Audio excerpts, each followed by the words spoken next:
कुशीनगर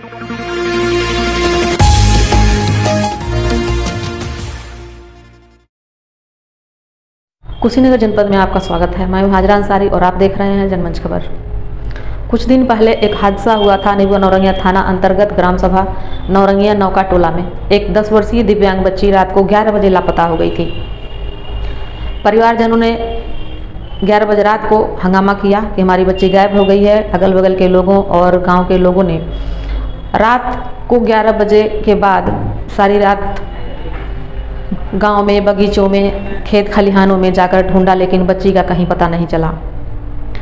उसके बाद सुबह हम पहुँचे और भी हमारे पत्रकार बंधु साथ में पहुँचे और सब खबर प्रकाशित हुई। पुलिस ने संज्ञान लिया और घर में दबिश बनाने लगी, जानकारी जुटाने लगी कि आखिर वो बच्ची कहाँ गई।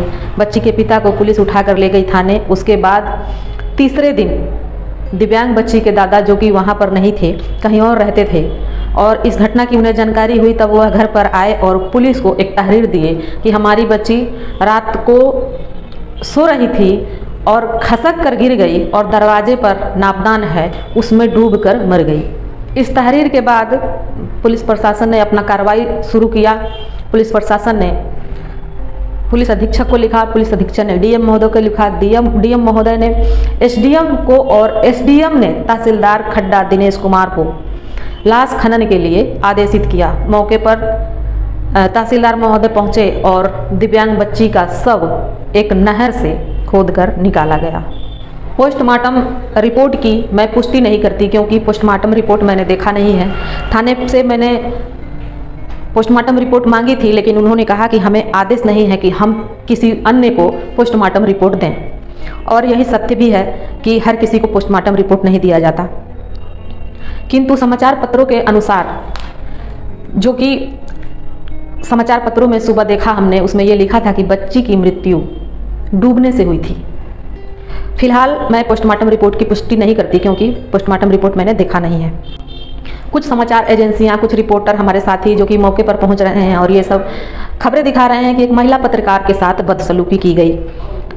तो मैं आपको बता दूं कि मैं उस व्यवहार को बदसलूकी नहीं कहती, क्योंकि उस दिन वह परिवार घबराया हुआ था, डरा हुआ था, और जाहिर सी बात है कि जब भी कोई व्यक्ति यदि खुलासा के लिए जाता है तो एक अपराधी उसके साथ अच्छा व्यवहार नहीं करता। परिवारजनों ने मेरे साथ जो भी व्यवहार किया, मैं उनका कहीं से कहीं तक कोई विरोध नहीं करती, क्योंकि उस समय जो परिस्थिति थी, जो उन्हें उचित लगा उन्होंने किया।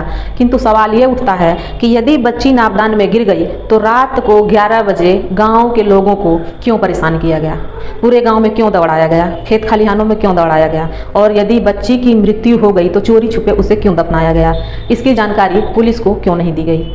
कई जगहों पर मैंने वाद विवाद होते देखा है, व्हाट्सएप ग्रुपों में वाद विवाद होते देखा है कि वो अपनी थी और अपनों के साथ ऐसा व्यवहार कोई नहीं करता। तो मैं भी इस बात को नहीं नकारती, और मानवता भी यही है कि कोई भी अपनों के साथ इस तरह का सलूक नहीं करता। किंतु आपने देखा भी होगा और सुना भी होगा कि बेटे ने पिता की हत्या कर दी, पत्नी ने पति की हत्या कर दी। तो क्या ये लोग अपने नहीं होते? ये भी तो अपने ही होते हैं। मैं दिव्यांग बच्ची की हत्या की पुष्टि नहीं करती, किंतु एक बहू को घर वाले जिंदा जला देते हैं, वो भी घर की एक सदस्य ही होती है। इस तरह का कृत्य ना हो, किसी दिव्यांग के साथ इस तरह का सलूक ना हो, इसलिए मैं ये चाहती हूँ कि इसकी जांच पड़ताल होनी चाहिए। क्योंकि जो लोग भी अपनी मजबूरियों से जूझ रहे हैं, गरीबी से जूझ रहे हैं, अगर इसी तरह का कृत्य करेंगे तो यह अपराध को बढ़ावा देता है, और इसी तरह से लोग जो मजबूर होंगे, जिन्हें संभालना मुश्किल होगा, उनको इसी तरह से निपटा देंगे, और प्रशासन हाथ पर हाथ धरे बैठी रहेगी और हम बहस ही करते रह जाएंगे। किंतु समाचार पत्रों और एजेंसियों में ये सब चीज़ें इसलिए दिखाई जाती हैं ताकि तथ्यों की जांच हो सके, सटीक जानकारी मिल सके, और जो भी हकीकत है वो सामने आ सके, ताकि आने वाले समय में इस तरह से कोई किसी को निपटाए ना और किसी को बोझ ना समझे। वर्तमान सरकार दिव्यांगजनों के लिए एक से बढ़कर एक सुविधाएं चला रही है। ट्राईसाइकिल दे रही है, पुष्टाहार दे रही है, आवास दे रही है, शौचालय दे रही है। आखिर सरकार इतनी सुविधाएं जब दिव्यांगजनों को दे रही है तो लोगों पर दिव्यांगजन जो हैं वो बोझ कैसे बन जाते हैं और इस तरह के कृत्य को लोग अंजाम कैसे दे रहे हैं, यह एक सोचनीय विषय है। प्रधानमंत्री नरेंद्र मोदी ने विकलांग को दिव्यांग का नाम दिया, दिव्यांग का दर्जा दिया, ताकि उन्हें किसी तरह का अपमान महसूस ना हो, उनका दिल ना टूटे, उनकी आशाएं ना टूटे, उनके ऊपर किसी तरह का कोई अत्याचार ना हो।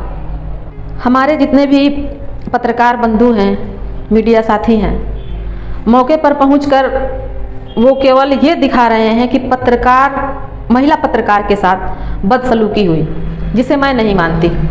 यदि मेरे साथ बदसलूकी हुई होती, मुझे लगता कि मेरे साथ बदसलूकी किया गया है, तो मैं इसकी शिकायत ज़रूर करती, जिससे मैं नाखुश हूँ और मैं नहीं चाहती हूँ कि आप लोग इस चीज़ को दिखाएं। जो लोग भी बार बार मेरे वीडियो को काट कर दिखा रहे हैं, मैं आप लोगों से निवेदन करती हूं कि आप बिना मेरी राय लिए, बिना मुझसे पूछे, बिना मुझसे जाने उस वीडियो को ना दिखाएं, क्योंकि मैं उस सलूक को बदसलूकी नहीं मानती। क्योंकि जो भी व्यक्ति परेशान रहेगा, डरा हुआ रहेगा और आप खुलासा करने जाएंगे, मौके पर जायजा लेने जाएंगे, तो जाहिर सी बात है कि वो इस तरह का कृत्य करेगा। मैं आप लोगों से यही निवेदन करती हूँ कि आप लोग कोशिश करें और सच्चाई को सामने लाएं कि आखिर जो बच्ची चल फिर नहीं सकती थी, वो 11 बजे रात को बिस्तर से सरक कर नावदान में कैसे गिर गई, जो कि नावदान उनके दरवाजे पर कहीं से कहीं तक नहीं है। अगर गिर ही गई, मर गई, तो उसे चोरी छुपे दफनाया क्यों गया। पत्रकारों के साथ अक्सर ऐसी घटनाएं घटती हैं कि किसी भी घटना का खुलासा करने जाते हैं तो इस तरह का व्यवहार होता है। अक्सर हम देखते हैं कि जब भी हम बड़े लेवल के नेताओं के सामने माइक आईडी लगाते हैं, कैमरा लगाते हैं, तो माइक आईडी झटक दिया जाता है, कैमरा झटक दिया जाता है। उस समय हम कुछ नहीं करते, किसी से शिकायत नहीं करते, क्योंकि हम ग्रुप में होते हैं। और इस वक्त मैं वहाँ पर अकेली थी और जो भी दर्शाया जा रहा है आप लोगों के मन में जो भी है, लेकिन मैं आप लोगों से निवेदन करूँगी कि आप लोग बिना मेरी इजाज़त उस वीडियो को ना चलाएं, क्योंकि मैं नहीं मानती कि मेरे साथ बदसलूकी हुआ था। पीड़ित परिवार था, उस समय डरा हुआ परिवार था, उसे डर था, भय था, इसलिए बचने के लिए, सज़ा से बचने के लिए, या जो भी उसके अंदर डर था, वो अपने बचाव के लिए ही मेरे साथ वो व्यवहार किया। क्षेत्र के अधिकारी हैं, थाना अध्यक्ष हैं, क्षेत्राधिकारी हैं, एसपी महोदय हैं, डीएम महोदय हैं, मैं उनसे यही निवेदन करूंगी कि आप तथ्यों की जांच करें। क्योंकि कहीं भी किसी भी नज़रिए से आप देख लें तो यही नज़र आता है कि कहीं न कहीं संदेह के घेरे में यह प्रकरण है। बात को छुपाएं ना, तथ्यों की जांच करें ताकि हकीकत सामने आए और जो अभी इस दुनिया में हैं, जो दिव्यांगजन हैं, जो गरीब हैं, वो इसका शिकार ना हो, इनको इस तरह से निपटाया ना जाए। उन्हें भी जीने का अधिकार है, वो भी समाज में शान से जी सकें और कोई इस तरह का कृत्य उनके साथ ना करें। क्योंकि अभी बहुत से लोग हैं जो गरीब हैं और दूसरों पे बोझ बने हुए हैं। लोगों को लगता है कि हमारे ऊपर बोझ बने हुए हैं, क्योंकि यहाँ भी वही घटना था कि वो बच्ची बोझ बनी हुई थी। तो अभी भी ऐसे बहुत से लोग हैं जिनके ऊपर लोग बोझ बने हुए हैं, लोगों को लगता है, तो क्या उसे इसी तरह से निपटाया जाएगा। इस घटना से मेरा कोई व्यक्तिगत लेना देना नहीं है और ना ही मेरा व्यक्तिगत कोई स्वार्थ है। बस मैं ये चाहती हूँ कि इसकी जांच हो, पॉइंट टू पॉइंट जांच हो। निसंदेह है यह परिवार संदेह के घेरे में है। सरकार हर तरीके से जो भी दिव्यांगजन है, गरीब लोग हैं, उनको मुख्य धारा में लाने की कोशिश कर रही है और समाज में इस तरह का कृत्य यदि होता है तो यह निंदनीय विषय है। पॉइंट टू पॉइंट मैं जांच की बात इसलिए कह रही हूँ क्योंकि यदि यह हादसा हुआ तो परिवारजनों ने तत्काल उसका प्राथमिक उपचार क्यों नहीं करवाया। क्योंकि नदी में यदि कोई डूब जाता है तो तुरंत उसे प्राथमिक उपचार करवाया जाता है कि हो ना हो इसकी जान अभी शरीर में ही होगी, अभी यह व्यक्ति बचा हो। हर संभव प्रयास किया जाता है उस व्यक्ति को बचाने का, किंतु एक 10 वर्षीय बच्ची, छोटा सा एक नावदान जो कि दरवाजे पर कहीं से कहीं तक दिखाई नहीं दे रहा है, दरवाजे पर नावदान है ही नहीं, क्योंकि मैं मौके पर गई थी और मैंने देखा है, वीडियो में भी साफ दिख रहा है कि नावदान कहीं दिखाई नहीं दे रहा है। वो बच्ची उसमें डूब जाती है, गांव वाले पूरा हल्ला करते हैं, रात भर ढूंढते हैं और चोरी छुप के उस बच्ची को दफना दिया जाता है। आखिर क्यों चोरी छुप के दफनाने की जरूरत ही क्या थी यदि ये हादसा ही था। इस तरह का हादसा यदि इसी तरह से होता रहा और इसी तरह से दिव्यांगजनों को निपटाया जाता रहा तो ये हमारे समाज के लिए बहुत ही निंदनीय विषय है।